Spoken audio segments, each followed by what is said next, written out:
Sebuah kisah mahakarya terbaik dari S.H. Mintarja yang sangat populer di masanya, berlatar belakang kerajaan Singasari. Dengan bangga kami persembahkan kepada sahabat Permata TV tercinta semuanya dengan judul Kisah Pelangi di Langit Singasari. Pada kesempatan yang sangat baik ini, kita masuk pada episode yang ke-55. Selamat menikmati. Pada episode sebelumnya telah diceritakan, Witantra dan Ken Arok pun menjadi heran. Kembali mereka menjadi curiga, apakah di ruangan itu telah bersedia beberapa orang prajurit yang akan menangkap mereka. Tetapi mereka tidak dapat berbuat lain daripada datang menghadap aku.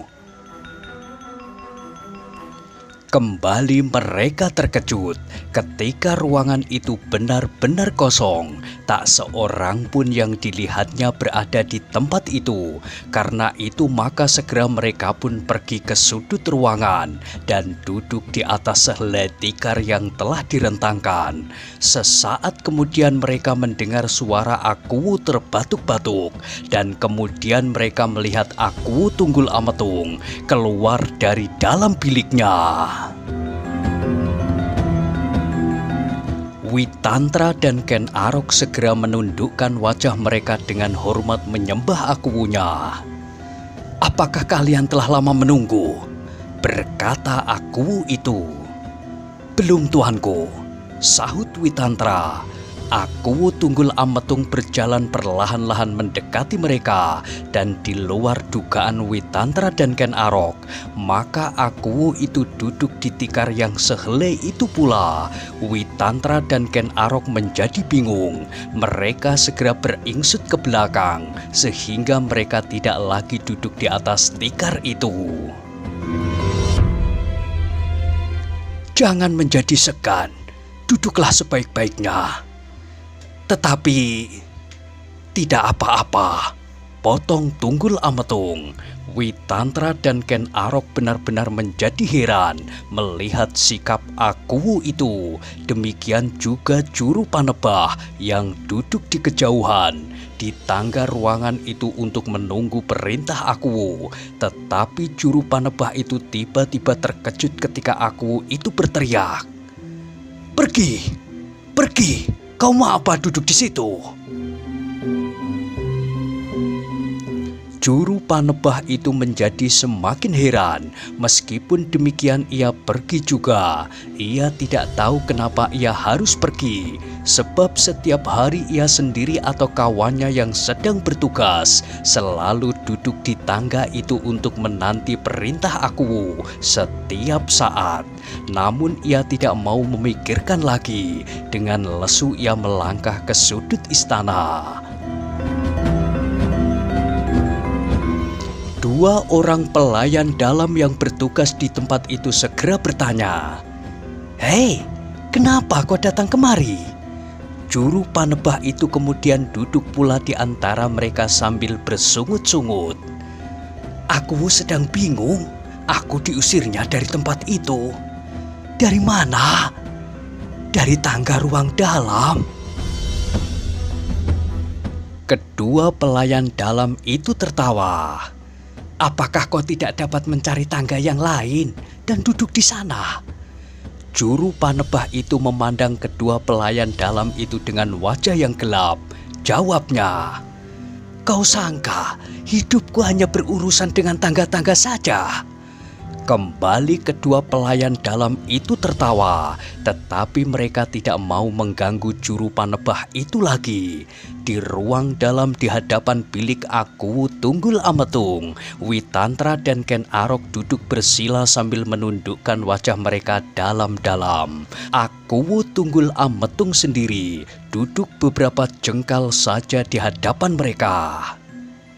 "Witantra," berkata Tunggul Ametung itu kemudian, "Kenapa kau tadi siang tidak mau melakukan perintahku?" Witantra menjadi berdebar-debar. Ia sudah menyangka bahwa ia akan menerima pertanyaan itu.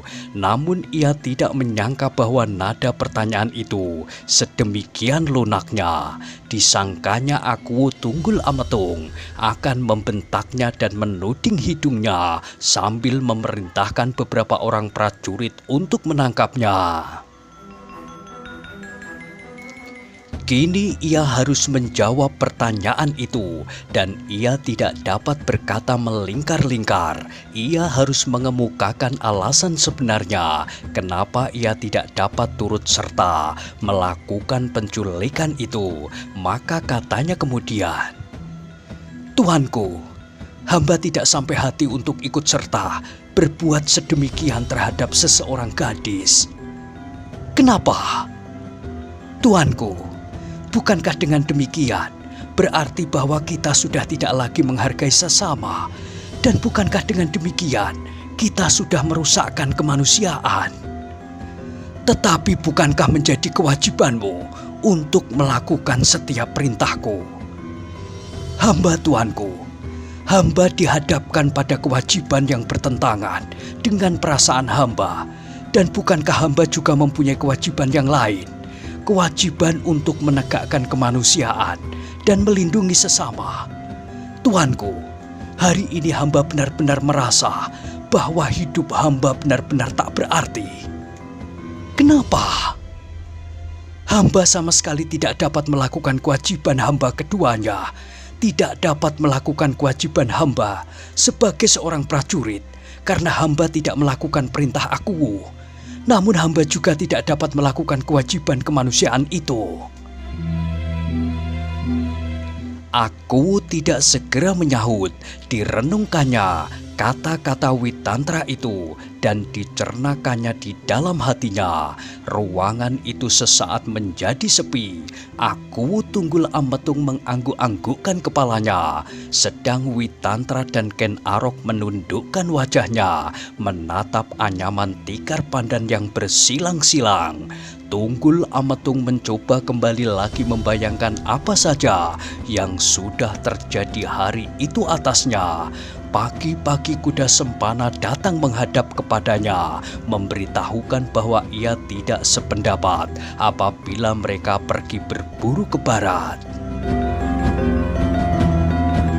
Sebab ia tidak berani melewati padukuhan Panawijen setelah hatinya dilukai oleh Empu Purwa, ayah Ken Dedes. Kuda Sempana ditolak karena ia seorang pelayan dalam, bukan karena ia seorang pelayan dalam saja, tetapi karena pelayan dalam seorang Aku saja. Tunggul Ametung menarik nafas dalam-dalam. Ia telah dengan tergesa-gesa menelan saja kata-kata kuda Sempana itu. Tetapi apakah yang dilihatnya di Panawijen sama sekali bukannya seperti yang dikatakan oleh kuda Sempana. Bukan seperti yang dikatakan bahwa ia sama sekali tidak ingin lagi memiliki gadis itu. Bukankah Ken Dedes hanya seorang gadis desa saja? Tetapi yang dilihat oleh aku adalah gadis itu sama sekali tidak senang melihat kehadiran kuda Sempana, dan bahwa seorang anak muda telah mempertahankan dengan sekuat tenaganya meskipun di hadapannya berdiri beberapa orang prajurit yang melingkari mereka.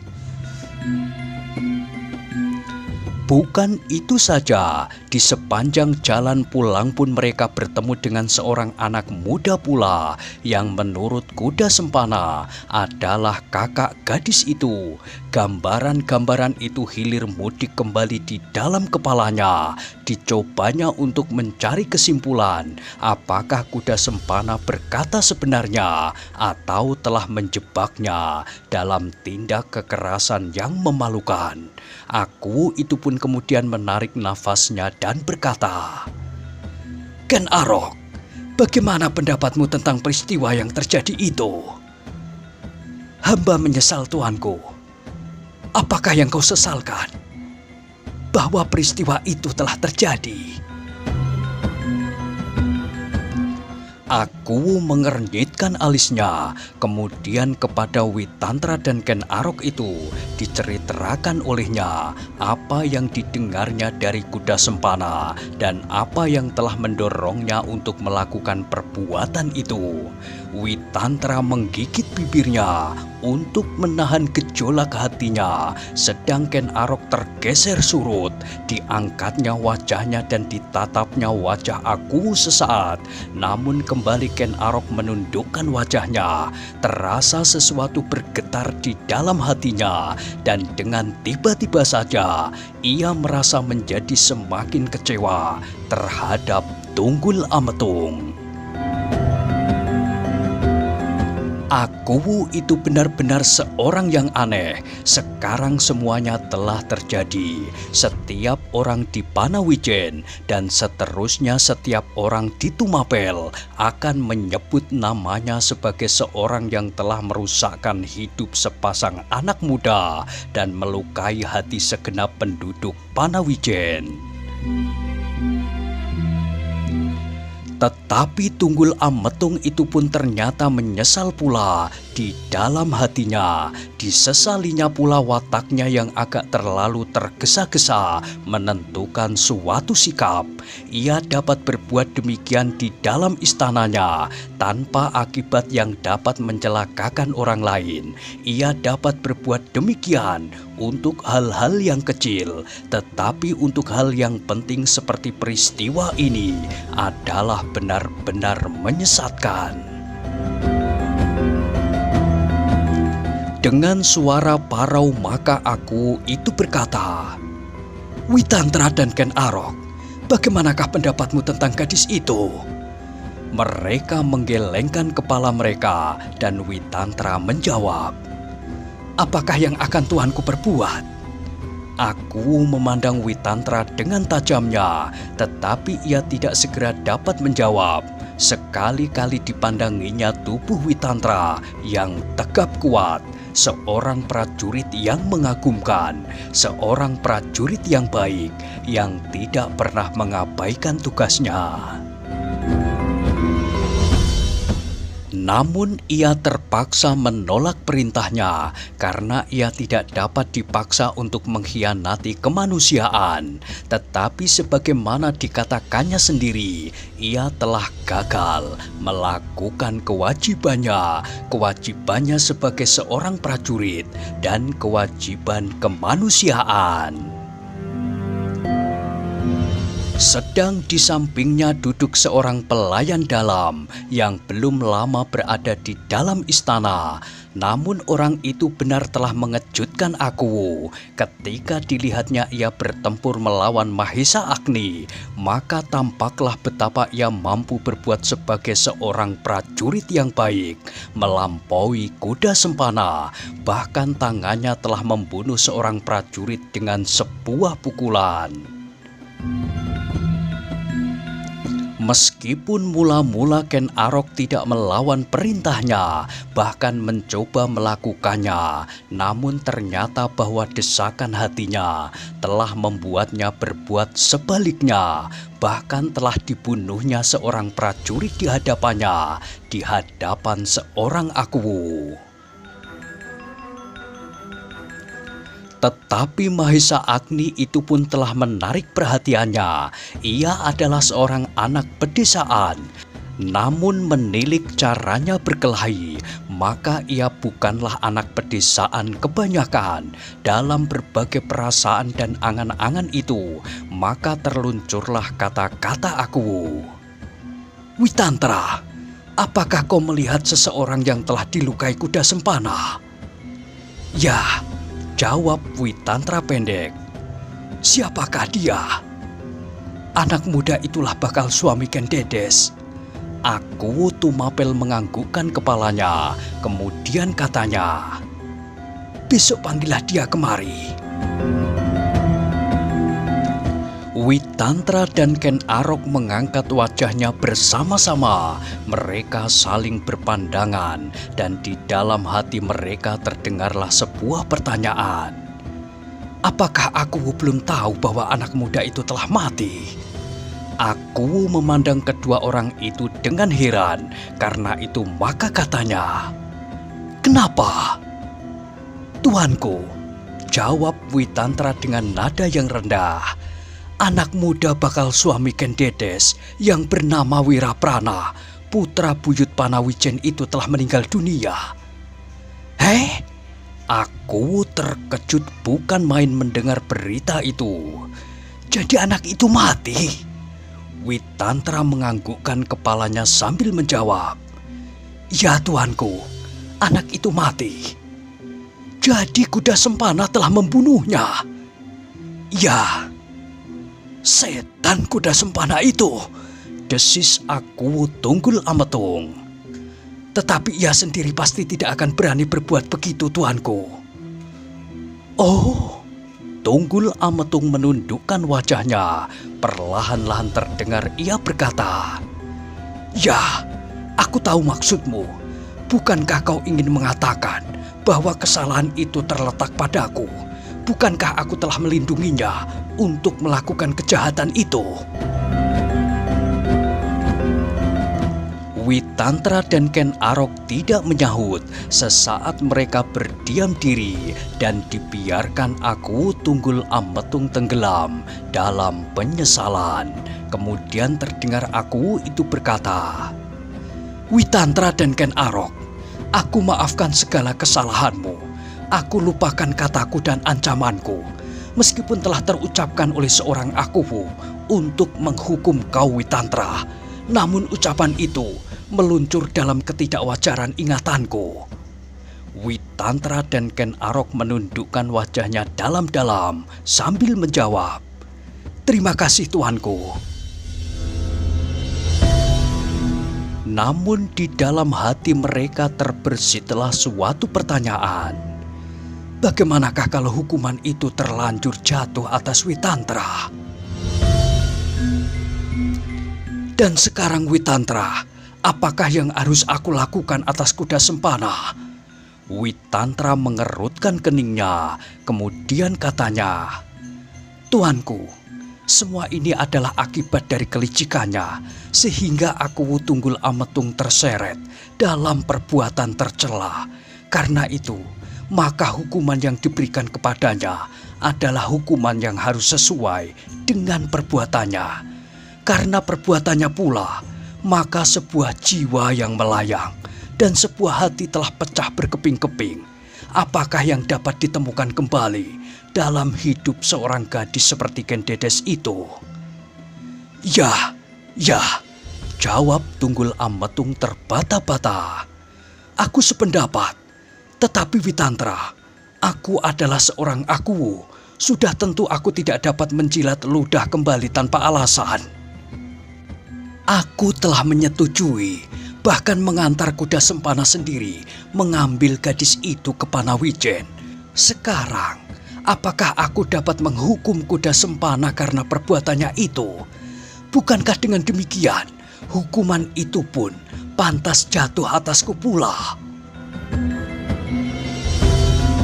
Witantra dan Ken Arok mengangguk-anggukkan kepalanya. Kata-kata aku itu dapat dimengertinya. Apakah dengan demikian, maka orang akan semakin menjadi kecewa atas perbuatan-perbuatan aku yang seakan-akan sama sekali tidak bertanggung jawab. Namun sudah tentu bahwa mereka tidak akan membiarkan kuda Sempana mengambil Ken Dedes, sebab dengan demikian mereka akan membiarkan sebuah kebiadaban berlangsung. Bukankah dengan demikian maka Ken Dedes akan menjadi bertambah parah, dan bukankah Ken Dedes akan kehilangan segala-galanya, bahkan tubuhnya sendiri seakan-akan tak dimilikinya, karena tubuhnya itu harus diserahkannya kepada kuda Sempana tanpa kehendaknya. Ruangan itu menjadi sepi sesaat. Masing-masing mencoba mencari kemungkinan yang sebaik-baiknya ditempuh. Angin malam di luar istana terdengar gemerisik mengusap dinding dan dedaunan. Di kejauhan terdengar jangkrik memekik-mekik, seolah-olah memanggil-manggil. Sekali-kali angin yang kencang menolak daun-daun pintu yang sudah terkatup. Dalam keheningan itu kemudian terdengar suara Witantra. "Tuanku, hukuman yang pertama yang harus dijatuhkan kepada kuda sempana adalah melepaskan Ken Dedes dari tangannya." Ya, sahut Aku Tumapel. "Aku sependapat. Tetapi kepada siapa gadis itu harus diserahkan? Ia telah kehilangan seseorang yang akan dapat dijadikannya pegangan buat masa-masa depannya. Bakal suaminya itu telah mati." "Bukankah ia masih mempunyai ayah dan ibu?" bertanya Ken Arok. Witantra menggeleng. Katanya, "Dari Mahesa Agni aku pernah mendengar bahwa gadis itu tidak beribu lagi." "Oh," sahut Ken Arok. "Kalau demikian kepada ayahnya." "Ayahnya adalah seorang pendeta," berkata Witantra. Aku Tunggul Ametung mengerutkan keningnya. Tiba-tiba terbayanglah kembali wajah gadis itu, putih pucat dan ketakutan, sehingga tiba-tiba ia menjadi pingsan. Terbayang kembali betapa lekuk-lekuk di wajahnya telah memahatkan sebuah bentuk yang seindah-indahnya yang pernah dilihatnya. Dan betapa ia terpesona oleh cahaya yang seakan-akan memancar dari tubuh gadis itu. Namun cahaya itu sama sekali tidak pernah dapat dipandangnya. Cahaya itu seakan-akan lenyap apabila ia berusaha melihatnya. Tunggul Ametung menarik nafas dalam-dalam. Apakah yang dapat dilakukannya kemudian? Mengembalikan gadis itu atau apa? Tunggul Ametung tiba-tiba menjadi pening, dan karena itu ia berkata, Aku tidak tahu apa yang sebaiknya aku lakukan. Tetapi gadis itu pasti tidak akan aku serahkan kepada kuda sempana." Namun kemudian perlahan-lahan Aku Tumapel itu berkata, "Tetapi apakah alasanku?" "Tuanku," berbisik Witantra kemudian, "kuda sempana mengambil gadis itu dengan kekerasan, sehingga menuntut penilaiannya, maka kekerasan akan menentukan segalanya atas gadis itu. Karena itu, maka harus terpancang pula di dalam dadanya bahwa ia harus dapat mempertahankan gadis itu pula atas kekerasan." "Maksudmu?" bertanya Tunggul Ametung cepat-cepat. "Ken Dedes akan aku ambil dengan kekerasan." Aku itu pun terbelalak. "Bagaimana dengan istrimu?" Witantra tersenyum. "Bukan untuk aku sendiri. Istriku tidak kalah cantiknya dari gadis itu. Tetapi barangkali aku akan dapat membuat alasan lain." Ken Arok menarik alisnya tinggi-tinggi. Ia belum melihat gadis itu dengan jelas. Ia baru melihat Ken Dedes sepintas dalam kekisruhan yang tidak menentu. Karena itu ia belum dapat menilai kecantikannya. Namun tak diingkarinya bahwa gadis itu memang cantik sekali. Dalam pada itu Witantra berkata pula, "Aku, ternyata apa yang terjadi telah menghancurkan hari depan gadis itu.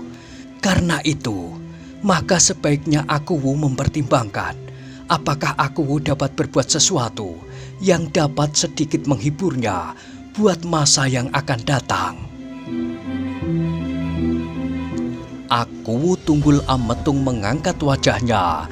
Tiba-tiba nafasnya menjadi berangsur cepat dan keringatnya mengalir dari segenap lubang-lubang kulitnya. Dengan nada yang rendah dan ragu-ragu ia bertanya, "Bagaimana maksudmu, Witantra?"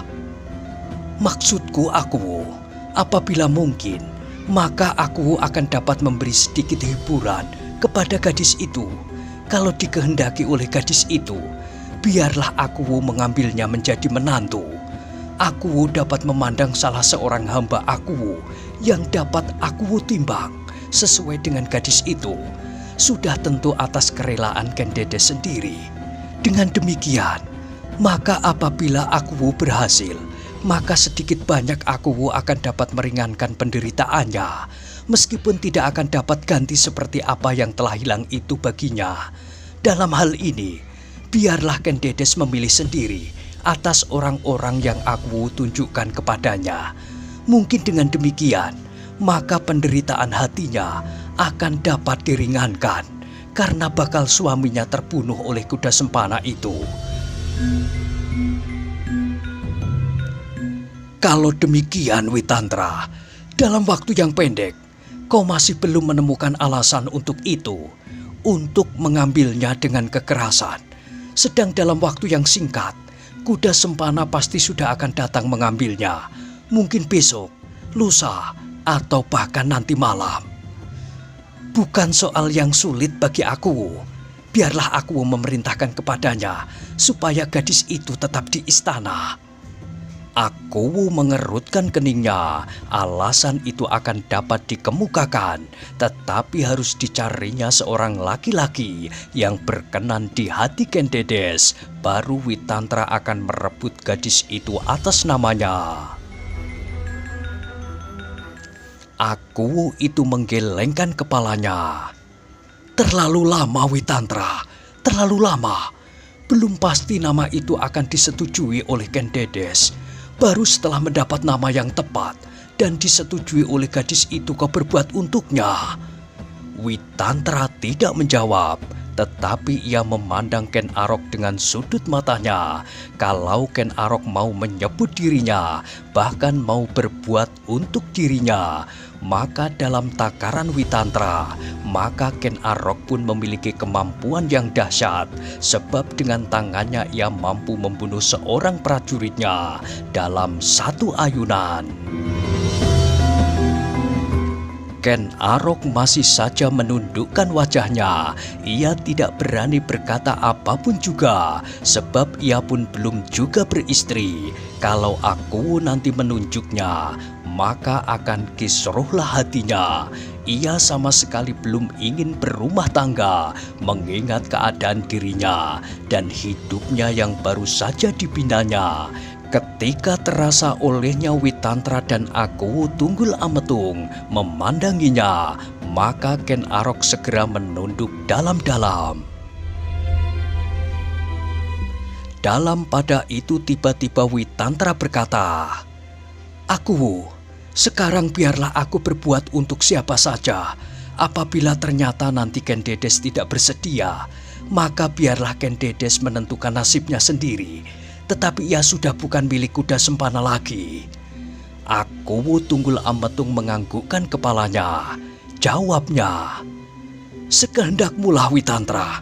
Asal gadis itu dapat kau bebaskan dari kuda sempana dengan alasan yang dapat dimengerti oleh beberapa orang yang mengetahui persoalannya, terutama para prajurit yang ikut serta ke Panawijen pada saat kuda sempana mengambilnya." "Baik, tuanku." Wajah Witantra itu menjadi merah karena perasaan yang aneh di dalam dadanya. Meskipun gadis itu bukan sanak, bukan kadang, tetapi ia merasa bahagia apabila ia akan dapat melepaskannya dari tangan kuda sempana. Ia sudah pernah mendengar apa saja yang dilakukan oleh kuda sempana atas Ken Dedes dari Mahesa Agni yang dahulu disangkanya Wiraprana. Dalam pada itu Witantra meneruskan, "Mungkin akan dapat meminjam nama Adi Ken Arok. Bukankah Adi masih belum berkeluarga pula?" "Jangan, jangan." Seperti disengat lebah Ken Arok menolak. "Jangan, Kakang." "Tidak, Adi tidak harus bersungguh-sungguh. Aku takut." Witantra memandang Ken Arok itu tajam-tajam. Kenapa ia takut? Tetapi Witantra kemudian tersenyum. Disangkanya Ken Arok takut apabila namanya dihubungkan dengan seorang gadis, dan apabila pada saat yang dekat ia benar-benar harus berumah tangga. Karena itu Witantra menjelaskan, "Adi tidak perlu takut untuk melaksanakannya. Aku hanya akan berkata kepada kuda sempana atas nama Adi Ken Arok yang juga bisa menginginkan gadis itu. Maka aku rebut Ken Dedes dengan kekerasan, seperti pada saat kuda sempana mengambilnya. Tetapi kemudian, bukankah dapat diumumkan pula, misalnya karena Ken Dedes tidak bersedia kawin dengan Ken Arok, maka gadis itu dikembalikan ke rumahnya, kepada kakaknya dan atau ayahnya. Jangan hubungkan namaku dengan gadis itu." Sekali lagi Witantra tersenyum, tetapi ia tidak melihat apakah sebenarnya yang bergolak di hati Ken Arok. Setiap ia mendengar nama seorang gadis, maka dadanya menjadi berdebar-debar. Ia merasa dikejar-kejar oleh kesalahan-kesalahan yang pernah dilakukan sebagai hantu di padang-padang rumput dan di hutan-hutan. Bahkan di mana saja daerah-daerah yang pernah dijelajahi, maka ia telah berbuat hal-hal yang mengerikan atas gadis-gadis yang ditemuinya. Karena itulah, maka setiap kali ia mengingatnya, maka setiap kali ia menjadi ketakutan. Apalagi ketika ia melihat bagaimana kuda sempana melarikan gadis Panawijen itu. Maka hampir kepercayaannya kepada semua orang menjadi pudar. Apa yang dilakukan kuda sempana mirip dengan apa yang pernah dilakukan, namun caranyalah yang berbeda.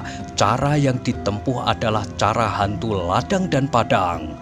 Penolakan Ken Arok itu ternyata mendorong aku untuk berbuat di luar dugaan Witantra, dan di luar dugaan Ken Arok. Tiba-tiba saja dalam kegelapan nalar, aku itu berkata, "Baiklah, kalau tak ada nama yang kau pergunakan, pergunakanlah namaku.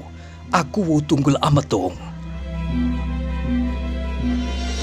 Kata-kata Aku Tunggul Ametung itu benar-benar mengejutkan Witantra dan Ken Arok.